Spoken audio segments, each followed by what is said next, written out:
when Giannis returns, let's say it's a month from now, Doc sooner, said, right, yeah. right. But I mean, this sort of stuff, how many times have we seen calf strains turn into something far worse, right? So let's just say, let's give it the month here. Doc did say, we're just a 10-game win streak away from this thing going away. I agree with that. If they win 10 in a row, right, it would go away. They got 9 more to go. They got 9 more to go. And so let's just say they might not win 9 more in a row. They come back, he's healthy, or at least everybody believes he is. Play it out for me. What trade deadline is when, and who might be interested, and I'm imagining this won't be a pocket listing just for the Lakers if it happens. So what do you think? Play it out for me, Brian. So this is the conversations I've been having for a day now. Right. You know? Sure. So the question is, and obviously the injury is a new factor in all this. So I don't know how it affects it. Okay. Right.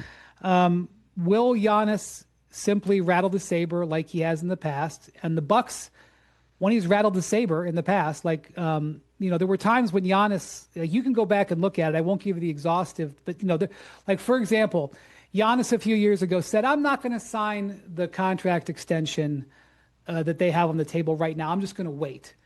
And then they traded for Dame Lillard, and he signed the contract extension. Okay, he had another contract extension. They trade for Drew Holiday. He obviously had some angst the way this last season ended. They go out and make this Miles Turner trade.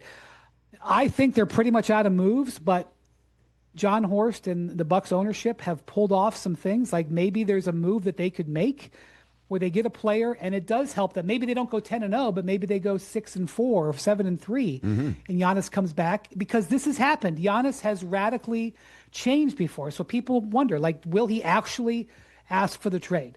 That's an unknown. That's number one. Number two, let's say that he does ask for the trade. Is it a situation where it's, in August, it was a one-team list. It was the Knicks. If he does ask for that trade, are the Knicks still number one? Or is it 3 teams, 4 teams, 9 teams, 13 teams? I don't know. The third thing is Giannis, after this season, has 1 year plus a player option left on his contract, but essentially 1 year. When we see players in this situation, Jimmy Butler was an example of this. Last year, Jimmy Butler had 1 year left on his contract.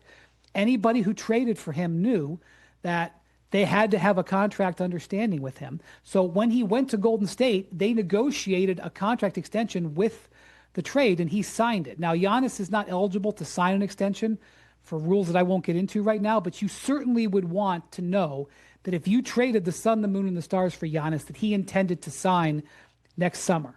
So the question would be, does Giannis get to control this if he actually asks for a trade?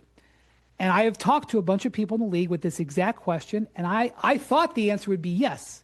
He's been there 12 years. He won a championship. He's won 2 MVPs. They want to respect for him. They want the most that they can possibly get in a trade. Giannis, they would work with Giannis. Not everybody agrees with me. People in the league think that the Bucks, if they had to, would make a deal where they wouldn't do what Giannis wanted. I don't believe that. I believe that Giannis would basically choose his team. So if you're a Laker fan, which is really what you're getting to, Rich, what you're saying, because the Laker fans are like, well, when are you going to say how he's getting to the Lakers? Like, when are you getting to that? Yeah. If Giannis said to the Bucks, trade me to the Lakers, Yes, sir. he would be a Laker. But any other way, I don't see how the Lakers do it, because I don't think the Lakers can win a bidding war. Okay, if it's a bidding war where there's teams offering draft picks and players and stuff, because I don't know how long-winded you want me to go here, but the Bucks don't control their next 3 drafts. Okay, so the Bucks starting a rebuild where they okay, we're gonna sink down and get, that doesn't work because they don't control their picks. So the Bucks probably are either going to want real players who help them today in a trade, or they're going to want draft picks from a third team. What I mean by that, a third team, is me having my draft pick doesn't work. I don't control the next 3. I'm trading you Giannis Antetokounmpo. Your team's going to be awesome. Giving me your draft picks for the next couple of years aren't doing me any good. Do you have third team picks that might be valuable? And so these are all things that would be valuable. I don't think the Lakers have a package that can win out teams that have draft picks, have good players, and have third-party. There's teams out there that are good teams that have third-party draft picks that could offer. So I don't think the Lakers can win a bidding war. But if Giannis says, make me a Laker, yes, there's a deal there that could happen because the Lakers have a bunch of expiring contracts that I think could make it. But I do think it would be a bit of a journey to get there, but not impossible. All right. Plus, I don't think John Horst wants to have his name in the rafters next to Nico Harrison's as a retired jersey in crypto. Yes, fans of the Lakers Luka are didn't trying to say a word. That's the difference. That's the difference. Well, I'm sure. Wild, man. This is wild. Listen, I know I've kept you. Or he doesn't ask for it at all, and he's a buck for the next 6 months. What do you want from me? It could be. What do you want? Hey, you made it all the way to the end. Thanks for that. Check us out every single day streaming live on Disney Plus and the ESPN app 12 to 3 Eastern.